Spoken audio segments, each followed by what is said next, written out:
तो इसके पहले का जो वीडियो था उस पर हमने सर्किल, उससे रिलेटेड जितनी भी 21 प्रॉपर्टीज़ थी वो हमने पढ़ी हैं। अगर आप इस वीडियो पे आए हो और उस वीडियो को ना देखा हो, बिना उस वीडियो को देखे इस वीडियो पे आए हो, तो सबसे पहले इस वीडियो को पॉज करिए और उस वीडियो को देखिए जा करके। वो जो पूरा 21 प्रॉपर्टीज़ का पूरा वीडियो है, उस वीडियो को देखना सबसे इम्पॉर्टेंट है। अगर आपने उस वीडियो को देख लिया है, उसके बाद ही इस वीडियो पे जो हम आगे प्रैक्टिस क्वेश्चंस करेंगे वो आपको समझ में आएंगे। तो अगर आपने उस वीडियो को भी ना देखा हो तो पहले इस वीडियो को पॉज करिए और पहले जाइए और उस वीडियो को देखिए जा करके। अगर आपने उस वीडियो को देख लिया है तो चलिए अब हम कुछ प्रैक्टिस क्वेश्चंस करते हैं कि कैसे हमने प्रॉपर्टीज़ तो पढ़ ली 21, लेकिन उन्हें यूज़ कहाँ करना है और कैसे करना है वो अब हम इस वीडियो की हेल्प से सीखेंगे। तो आपके सामने ये रहा हमारा एक क्वेश्चन नंबर 1। ये हमारा एक पहला क्वेश्चन है जिसमें ये हमारा फिगर दिया हुआ है क्वेश्चन का। एक सर्किल दिया गया है जिसमें ये हमारा डेटा दिया है। डेटा क्या दिया है? एक साइक्लिक क्वाड्रिलेटरल है ABCD। इसमें ये हमारी एक डायमीटर है, ये हमारी एक डायमीटर है, ये O हमारा एक सेंटर है। एंगल ADB ये 30 डिग्री दिया है और एंगल DBC ये 60 डिग्री दिया हुआ है। ये PQ जो है ये एक टेंजेंट है। ये जो PQ लाइन है ये हमारी एक टेंजेंट है। अब वो आपसे इस क्वेश्चन में 3 पार्ट पूछ रहा है। पहला पार्ट QAB, एंगल QAB कितना है। दूसरा part angle PAD, angle PAD ये कितना है। तीसरा part angle CDB, angle CDB ये कितना है। तो आइए चलिए हम देखते हैं, इनको निकालने की कोशिश करते हैं। पहले पार्ट पे फोकस करिए। QAB कहाँ है? QAB यानी वो इस एंगल की बात कर रहा है, ये वाला एंगल, एंगल QAB इस एंगल की बात कर रहा है। तो आप में से क्या कोई इसका आंसर निकाल पाएगा? अगर कोई निकाल पाए तो उसका आंसर हमें कमेंट बॉक्स में बताइएगा और उसका मेथड भी बताइएगा। ये रीज़न ये कितना होगा, 30 डिग्री, 60 डिग्री, 40 डिग्री, जितना भी होगा कितना होगा और क्यों होगा, इसका रीज़न बताइएगा। तो चलिए हम देखते हैं अब इसमें क्या होगा, इस क्वेश्चन को कैसे किया जाएगा। इस क्वेश्चन को हम कैसे करते हैं बगल में देखते हैं। ये एंगल आप जरा देखिए किसके किसके बीच में है। सबसे पहले ये अपने आप में देखिए ये कॉर्ड है AB कॉर्ड, ये अपने आप में एक AB कॉर्ड है। दूसरा देखिए ये क्या है, ये अपने आप में एक टेंजेंट है। ये रही हमारी एक टेंजेंट PQ। तो ये टेंजेंट और ये कॉर्ड के बीच का जो एंगल है ये वही एंगल क्या होता है, उसी कॉर्ड ने सामने कितना बनाया, इसी को हमने बताया था कि angles on the alternate segment या angle between a tangent and a chord is always equal to the angle made by same chord on the circumference. तो वही प्रॉपर्टी यहाँ यूज होगी। तो जो एंगल, जो हमारा ये एंगल QAB है, angle QAB is equal to कितना होगा, angle QAB is equal to angle ADB is equal to angle ADB, यानी कि इसकी वैल्यू भी कितनी होगी, 30 डिग्री। आपको यहाँ ब्रैकेट में रीजन लिखना पड़ेगा। रीजन क्या होता है, angles on the alternate segment. Short में आप ये लिख सकते हैं, angles on alternate segment, angles on alternate segment, ये इसका रीजन है। फिर से एक बार देख लीजिए, हमें निकालना क्या है, QAB ये वाला एंगल चाहिए।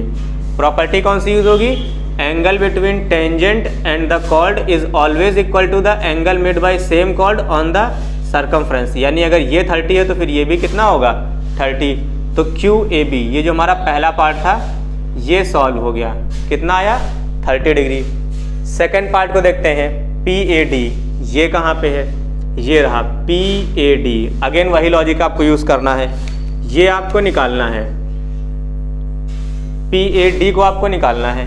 कौन सा एंगल है ये रही टेंजेंट, ये रही कॉर्ड, यानी कि टेंजेंट और कॉर्ड के बीच में जो एंगल होगा वही एंगल उसी कॉर्ड ने सामने कितना बनाया। यानी अगर हम इस एंगल की वैल्यू निकाल लें तो इस एंगल की वैल्यू हम आराम से निकाल सकते हैं, उसके बराबर होगी।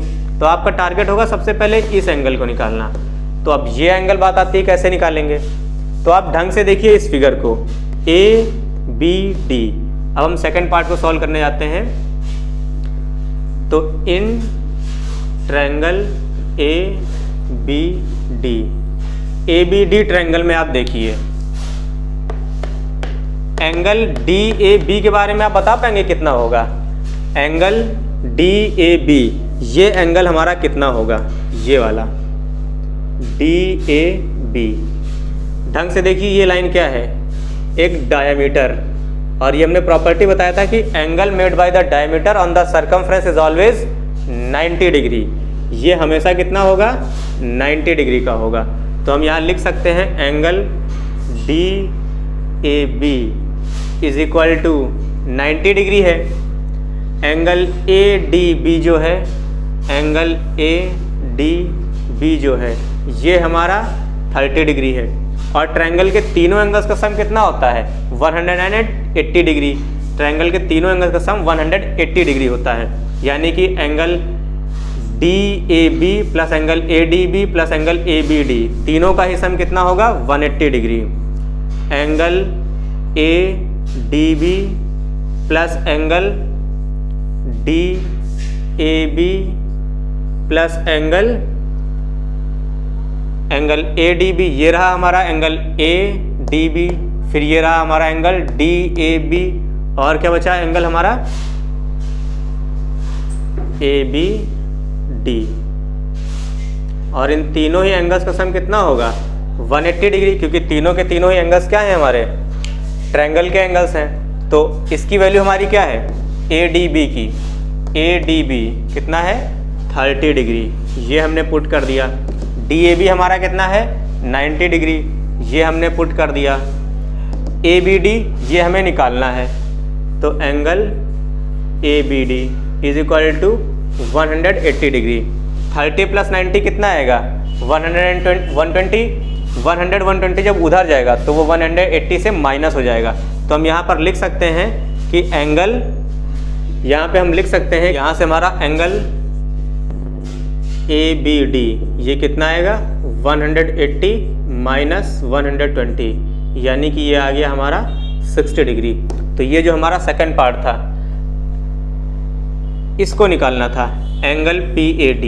तो इतनी मेहनत किसके लिए की गई है? एंगल PAD को निकालने के लिए, क्योंकि PAD तभी निकलेगा जब हम एंगल ABD को निकाल पाएँ। एंगल ABD हमारा कितना आ गया? 60 डिग्री। ये एंगल हमारा अगर 60 डिग्री है तो फिर ये एंगल भी कितना होगा हमारा? 60 डिग्री होगा। क्यों? वही same reason, angles on the alternate segment. तो इसको हम कैसे लिखेंगे? इसको लिखने का तरीका ये होगा, angle ABD is equal to 60 degree, angle PAD, angle PAD is equal to angle ABD। Reason क्या होगा? Angles on the alternate segment, angles on alternate segment. तो हमारा एंगल जो PAD है इसकी वैल्यू कितनी आ जाएगी? 60 डिग्री। तो एंगल PAD जो आया ये हमारा आ गया 60 डिग्री। ये आया था हमारा 30 डिग्री, ये आया हमारा 60 डिग्री। अब लास्ट पार्ट है हमारा CDB, एंगल CDB, इसे निकालना है। तो आइए हम देखते हैं कि अब ये कैसे निकाला जाएगा। तो हमने अपने क्वेश्चन के दो पार्ट सॉल्व कर लिए, ये भी निकाल लिया और ये भी निकाल लिया। अब हमारा जो लास्ट पार्ट है इस क्वेश्चन का, एंगल CDB, ये कैसे निकलेगा? CDB को गौर करिए कहाँ पर है? CDB ये रहा हमारा एंगल, इसे निकालना है। तो हम कैसे निकालेंगे? इसे निकालने के लिए ढंग से देखिए, ये एक ट्रायंगल है, ये रहा हमारा एक ट्रायंगल। ट्रायंगल के तीनों एंगल का सम होता है 180 डिग्री। ये एंगल हमें पता है, ये निकालना है। अगर हम कहीं से इस एंगल की वैल्यू पहले पता कर लें तो हम इस एंगल की वैल्यू निकाल सकते हैं। तो ढंग से देखिए, अब इस एंगल पर टारगेट करिए, ये एंगल कैसे निकलेगा। तो ये देखिए, ये क्या है? ये एक डायामीटर है। डायामीटर सरकमफ्रेंस पे कितना एंगल बनाता है? 90 डिग्री। तो ये एंगल हमारा निकल आया 90, ये एंगल 90 निकल आया, ये एंगल 60 निकल आया। तो बचा हुआ ये वाला एंगल हमारा कितना होगा? 30 डिग्री का। तो इसका आंसर जो आएगा वो कितना आएगा? 30 डिग्री। ये तो हमने ओरली सॉल्व कर लिया। इसको लिखेंगे कैसे? तो इसके लिखने का तरीका होता है, लिखेंगे कैसे, क्योंकि बोर्ड एग्जाम में आपको लिखने के नंबर मिलेंगे, डायरेक्ट लिखने का नंबर नहीं मिलेगा। आपने सॉल्व कैसे किया है? In triangle DCB angle DCB is equal to 90 degree. Reason क्या है? Angle on the diameter, angle on diameter. ये एंगल जो है ये किस पर बना हुआ है? डायमीटर पे। तो अब इस ट्रायंगल के सारे एंगल्स का सम ऐड कर दीजिए। एंगल DBC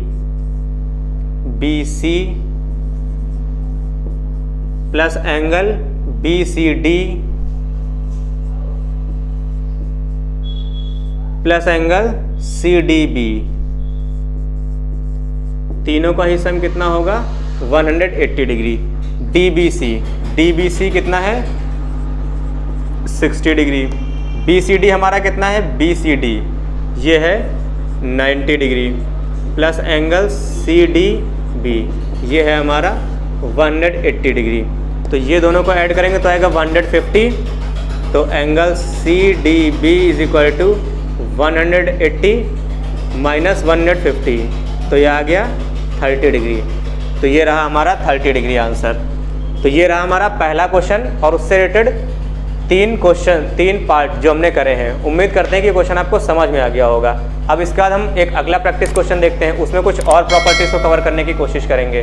तो चलिए हम अगले क्वेश्चन पे चलते हैं अब।